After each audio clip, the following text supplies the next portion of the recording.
એવી આત્માને ભગવાન ખૂબ શાંતિ આલે, તેમના પરિવારને દુઃખ સહન કરવાની શક્તિ આલે અને અન્યાયની સામે અવાજ ઉઠાવવાનો અધિકાર આપે એવી પ્રાર્થના કરું છું. અહીંયા વધારેલા ગુજરાત વિધાનસભાના વિરોધ પક્ષના નેતા માનનીય શ્રી અમિતભાઈ ચાવડાજી, અમારા બનાસકાંઠાના સાંસદ અને સમગ્ર ગુજરાતના લોકપ્રિય સાંસદ કેનીબેન ઠાકોર,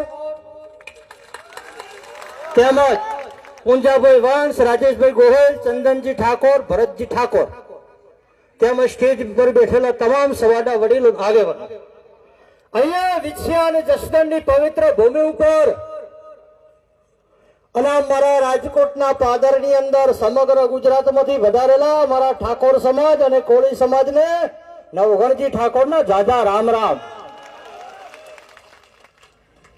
સમયની મર્યાદા છે, વક્તાઓ ખૂબ છે, પણ વિશેષ વાત નથી કરતો કે અમિતભાઈ, ગેનીબેન, આ ગુજરાતની અંદર આ બેનર ઉપર લખેલું છે કે ઠાકોર અને કોળી સમાજની 38% વસ્તી છે. દેશનું બંધારણ, દેશનો કાયદામાં લખેલું છે એસટી અને એસસી સમાજની 22% વસ્તી છે. એટલે 38 ને 22 કેટલી થઈ? 60% છે. સાથે તમે દલિત અને આદિવાસીનો સાથ મેળવો એટલે 20% એ થયા. એટલે આ ભલા મોણો 80% ગુજરાતમાં તમારી વસ્તી છે અને તમે હાશી ભાગ્યા થઈને 30 વર્ષથી ફરો. આ ગુજરાતની અંદર મારા ગીરના હાવજો બીમાર પડી જાય, મારા બેટે ઉંદેડો મૂસો મેળવવાની ચાલુ કર્યું છે. ઉંદેડાએ અલ્યા પોજરા ગળાઓ ને કે ઘરમાં મેલો ઉંદેડો મારવાની દવાઓ કોઈને ગુજરાતમાંથી વેશ કરવાનો હવે સમય આવ્યો છે. સમગ્ર ગુજરાતની અંદર ઠાકોર સમાજ અને કોળી સમાજની 38% વસ્તી હોય, એસસી એસટી ની 22% હોય, દલિત આદિવાસી 20% હોય, 60% આપણી વસ્તી છે. એટલે અહીં આજે આ જસદણ, વિંછિયા અને રાજકોટની ભૂમિ ઉપરથી તમારી બધાની રજા લઈને હું જાહેરાત કરું છું, ગેનીબેન, અમિતભાઈ, આગામી 2027 ની અંદર ગુજરાતની ગાદી ઉપર ઠાકોર, કોળી, દલિત, આદિવાસી માલધારી અમે બેસાડીશું. પણ સાથે સાથે તમારે અમારા હામો લમણો રાખવો પડશે. વર્તમાન સમયની અંદર છેલ્લા 20 વર્ષથી હું જોઉં છું ટીવી ની અંદર રોજ ઠાકોર સમાજનું આંદોલન હોય, રોજ કોળી સમાજનું આંદોલન હોય. ડેલી આંદોલન કરવું, ડેલી ધરપકડ કરવી, ડેલી જેલમાં જવું, ડેલી તારીખે અડવું, એના કરતા એક માનું ધાવણ ધાયેલા હો તો ગુજરાતમાંથી સરકાર ઉખાડીને ફેંકી દો. તમારી 38% વસ્તી છે અને 38% વસ્તી હોય અને તમને આ લોકો ગુલામ બનાવીને સિલે બોધી રાખે અને તમે બેઠા બેઠા શેગડું હલાય તો આમ આમ આમ આમ આમ આમ શરાબ આવે છે. ગુજરાતમાં શરાબ બને. તમારા કરતા તો ગુજરાતમાં 9% વસ્તી જેની છે, લોકોને પ્રણામ અને વંદન કરું છું કે એ લોકો સરકારને 1.5 કલાકમાં ઝુકાઈ શકે છે. કેટલી વસ્તી છે એમની ગુજરાતમાં? 9%. તમારી કેટલી છે ગુજરાતમાં? 38%. તો 38% વાળા હાશી ભાગ્યા અને 9% વાળા મારા બેટા બાદશાહ. તમારે બાદશાહ રહેવું છે, હાથી ભાગ્યા રહેવું છે, નક્કી. ઘણા લોકો મને ગુજરાતમાં એવું કહે છે કે ભાઈ આ જાતિવાદી માણસ છે, કુમવાદી માણસ છે. હું જાતિવાદી નથી, હું કુમવાદી નથી. જેની ગામમાં વસ્તી વધારે હોય એનો સરપંચ હોય છે કે નથી હોતો? મને હા નાનો જવાબ આપો. તો ગુજરાતમાં આપણી 38% વસ્તી છે, 22% એસસી એસટી આપણામાં રાજી છે, દલિત આદિવાસી આપણામાં રાજી છે. આપણી 80% સંખ્યા વાળા ગુજરાતના મુખ્યમંત્રી ના બેસી શકો? બોલો.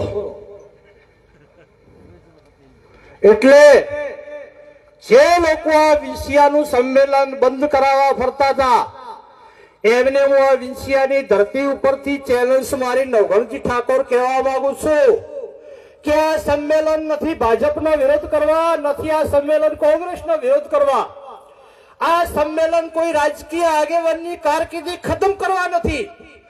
આ સંમેલન ગુજરાતમાં મારા કોળી અને ઠાકોર સમાજના હક અને અધિકાર માટે છે. એ લોકોને ખરાબ હવાઓ જે ફેલાવે આમ ફેલાવે તેમ ફેલાવે. એટલે આપ સૌને હું વિનંતી કરું છું કે તમારું પ્રગતિ કરવી હોય, તમારો વિકાસ કરવો હોય અને તમારા આવનાર ભાવિ પેઢીને સમાન ભેર જીતાવી હોય તો ગુજરાતમાં જાતિ આધારિત વસ્તી ગણતરી થવી જોઈએ. 27% ઓબીસી અનામત છે, એની અંદરથી ઠાકોર અને કોળી સમાજને લાભ મળતો નથી. ત્રીજા નંબરમાં ગુજરાતમાં ઠાકોર અને કોળી વિકાસ નિગમ ચાલે છે, એમાં એમના નિગમમાં 1200 કરોડ રૂપિયા આલે છે અને તમારા નિગમમાં 15 કરોડ રૂપિયા આલે છે. જેની 38% વસ્તી છે એને 15 કરોડ, જેની 9% વસ્તી છે એને 1200 કરોડ. આ ભેદભાવ છે. આ ભેદભાવ એટલા માટે છે કે ગુજરાતના શાસકો તમારી સમાજના નથી. એટલે જે લોકો વિંસિયાનું સંમેલન બંધ રાખવા માંગતા હતા એ લોકોના સભામાંથી હું ચેલેન્જ ચાલું છું કે તમારામાં તાકાત હોય તો ઠાકોર અને કોળી વિકાસ નિગમમાં 1200 કરોડ રૂપિયા હવારને ખાવો મર્દના દીકરા તમને ગણું. હોળી ધોળી પછી ભારતીય જનતા પાર્ટીના પ્રમુખની વરણી થવાની છે. જો એમના બાપની તાકાત હોય તો ગુજરાતમાં ભારતીય જનતા પાર્ટીનો અધ્યક્ષ ઠાકોર કે કોળી બનાવે તો હું ભાજપમાં આવવા તૈયાર છું. 1 વર્ષ પછી ગુજરાતના મુખ્યમંત્રી બદલાવાના છે. એ ઠાકોર સમાજના અને કોળી સમાજના આગેવાનોને ગાંધીનગર સમાચાર મોકલાવો કે ઠાકોર મુખ્યમંત્રી કે કોળી સમાજનો મુખ્યમંત્રી તમારા ભાજપ વાળા બનાવતા હોય તો આજની તારીખમાં આખો કોળી સમાજ આવવા તૈયાર છે ભાજપમાં. અલ્યા તમારું અહીંયા આવતું કોઈ નથી અને ખોટું સમાજને ગુમરાહ કરો. મને એક રસ્તામાં મિત્રનો ફોન આવ્યો કે નવઘણભાઈ ચો જવાના. અમે કીધું વિંસિયા સંમેલનમાં. 2 મિનિટ ખાલી. કે કોળી સમાજ ને ઠાકોર સમાજના કેટલા બધા આગેવાનો ભાજપમાં છે, તમારા અહીંથી ક્યાં જવાની જરૂર છે? મેં કીધું મારા ભાઈ, અમારો ઠાકોર સમાજ અને કોળી સમાજ મોભાદાર અને માન ને મર્યાદા વાળો સમાજ છે. અમારી દીકરી પારકા ઘરનું પાનેતર ઓઢે ને એટલે મર્યાદામાં એ જાહેરમાં બોલે ને. મારા કોળી સમાજના ને ઠાકોર સમાજના આગેવાનોએ કમલમની ચૂંદડી ઓઢી લીધી છે. એ તમારા માટે એક શબ્દ ના બોલી શકે એટલે એમનો ભરોસો કોઈ રાખતા ને. જે આ ટીમ સમાજ માટે લડે છે, કોળી સમાજ માટે લડે છે, ઠાકોર સમાજ માટે લડે છે, એ ટીમને સાથ અને સહકાર આપજો. અહીંયા બોળી સંખ્યામાં તમે બેઠા છો.